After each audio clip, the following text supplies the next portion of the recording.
Hello viewers, I Sushant. Welcome you all to class 8 civics chapter number 3. The third chapter, why do we need a parliament? हमको parliament क्यों ज़रूरी है, ये part 1 है। तो चलो शुरुआत करते हैं। सबसे पहले देखेंगे कि भारत जो है, India is a democratic country, एक गणतांत्रिक राष्ट्र है। हमको ये गर्व है, हम इसलिए प्राउड फील करते हैं कि हम एक डेमोक्रेटिक कंट्री में रहते हैं जहाँ सारे सिटीजन्स को इक्वल राइट्स मिलता है। इस चैप्टर में हम पढ़ेंगे, हम देखेंगे कि पार्लियामेंट जो है, पार्लियामेंट क्या होता है। ये हमारे देश का लॉ मेकिंग बॉडी होता है जहाँ रूल्स रेगुलेशंस बनता है। हमारे देश के लिए कानून क्या होगा, कैसे होगा, ये सब डिसाइड होता है। हमारे लोगों का, हमारे देश का, पब्लिक का डेवलपमेंट के लिए जो इलेक्टेड मेंबर्स होते हैं ये सब सोचते हैं। तो इसमें पार्लियामेंट में लोग जो सिटीजन्स जो होते हैं, जो चुनते हैं, जो इलेक्शन में वोट देते हैं, उनका जो रिप्रेजेंटेटिव्स होते हैं उनको वोट देते हैं और वो डिसीजन मेकिंग में इनडायरेक्टली पार्टिसिपेट करते हैं। इनडायरेक्टली इसलिए पार्टिसिपेट करते हैं क्योंकि सारे लोगों को इकट्ठा होकर डिसीजन लेना वो तो इम्पॉसिबल है। तो इसलिए वो लोग क्या करते हैं, अपना लीडर्स को, रिप्रेजेंटेटिव्स को चुनते हैं और जाके डिसीजंस लेते हैं। और कंट्रोल, गवर्नमेंट कैसे कंट्रोल किया जा सकता है, गवर्नमेंट के ऊपर कैसे कंट्रोल रहेगा, ऐसे वो सब पब्लिक ही डिसाइड करते हैं।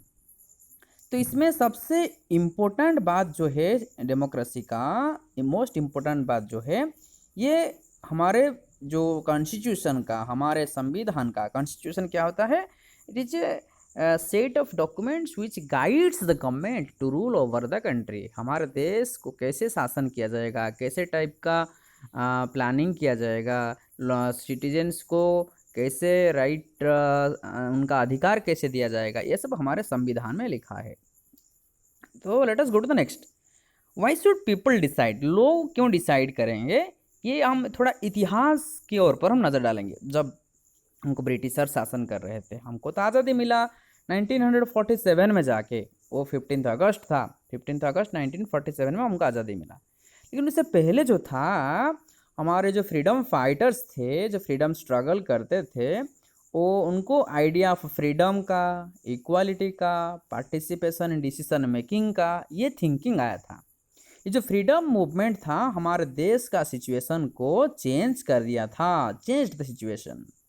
और जो नेशनलिस्ट थे, जो पार्टिसिपेट कर रहे थे, जो विद्रोही थे, वो ओपनली क्रिटिसाइज करते थे किसको, ब्रिटिश गवर्नमेंट को, कि आप लोग या हमारे पब्लिक का फेवर में डिसीजन नहीं ले रहे हो और आप लोगों को हमारे डिमांड्स को फुलफिल करना चाहिए, ऐसे करके वो डिमांड्स कर रहे थे।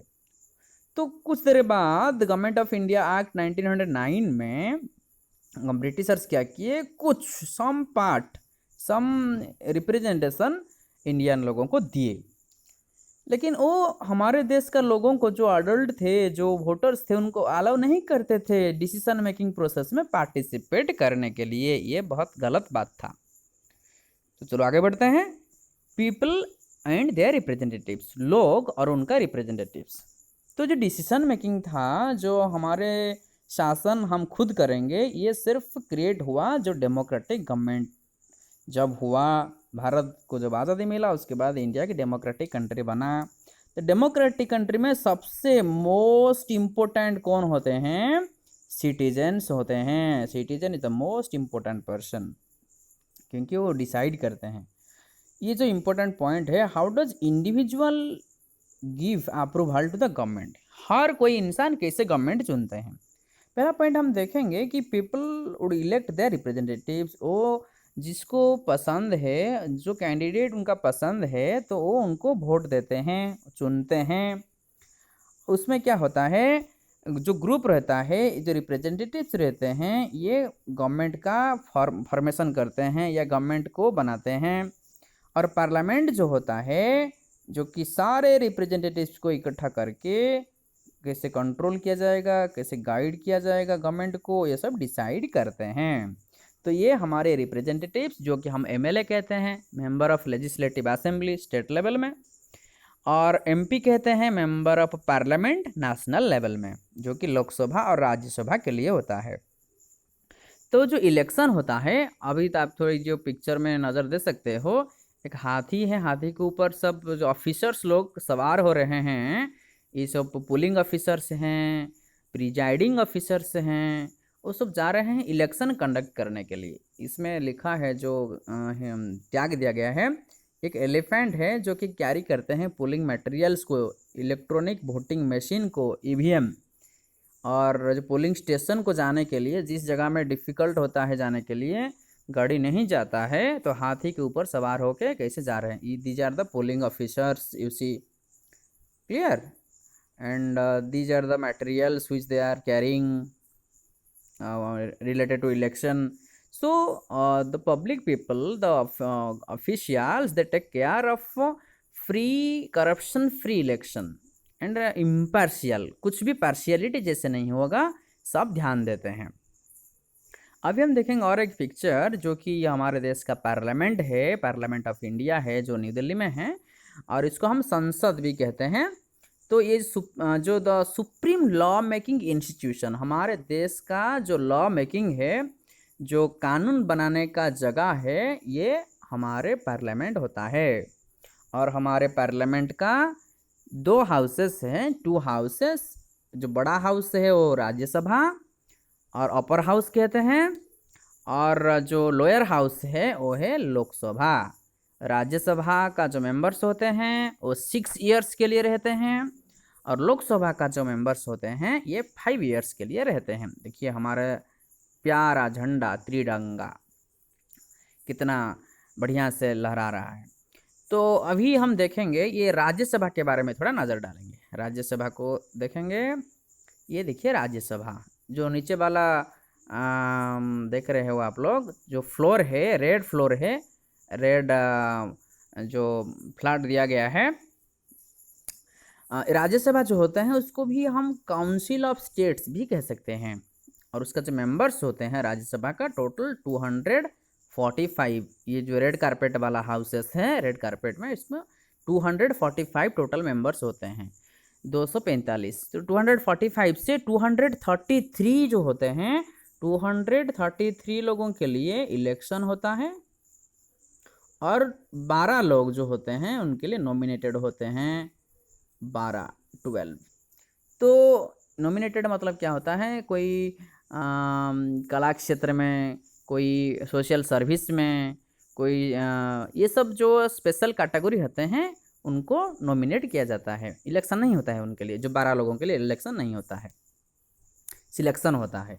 और ये 233 उनके लिए इलेक्शन होता है, टोटल 245। और ये जो राज्यसभा होता है, उनका जो लीडर्स होते हैं, जो चेयरपर्सन होते हैं, जो मीटिंग का हेड होते हैं मीटिंग के समय में, वो है vice president. Clear, vice president is the leader, और you can see the chairperson of Rajya Sabha. Okay, now let us move to the next. Lok Sabha के बारे में जाएंगे। You see this is the green carpet, we can say better, it is green carpet. Lok Sabha, इसको हम दूसरा शब्द में हाउस ऑफ पीपल भी कह सकते हैं, और ये लोअर हाउस भी कह सकते हैं। ये सेकंड हाउस है हमारे पार्लियामेंट का, और इसका जो मेंबर्स होते हैं 545। It is also called popular house, popular house भी बोला जाता है, क्योंकि ये हाउस में जो मेंबर्स होते हैं लोग डायरेक्टली वोट देते हैं पार्टिसिपेट करने के लिए, और उनका जो मेंबर होते हैं, मेंबर्स को हम मेंबर ऑफ पार्लियामेंट, राज्यसभा का मेंबर्स को भी हम एमपी कहते हैं, मेंबर ऑफ पार्लियामेंट। उनका जो मीटिंग का जो हेड होते हैं, जो मीटिंग कंडक्ट करते हैं, उनको स्पीकर बोला जाता है, स्पीकर, जो कि मीटिंग को प्रिजाइड करते हैं। तो ये लोकसभा और राज्यसभा दोनों के बीच में एक अच्छा कोऑर्डिनेशन रहता है। जब कुछ बिल लॉ होता है, दोनों हाउस में पास होना ज़रूरी होता है, और दोनों हाउस हमारे पार्लियामेंट का एक जैसे कि 2 sides of A same coin होता है। So dear viewer, this is all about today. Once again, we'll meet in the next video, next part of this chapter. Till that, take care of your studies. Thank you all.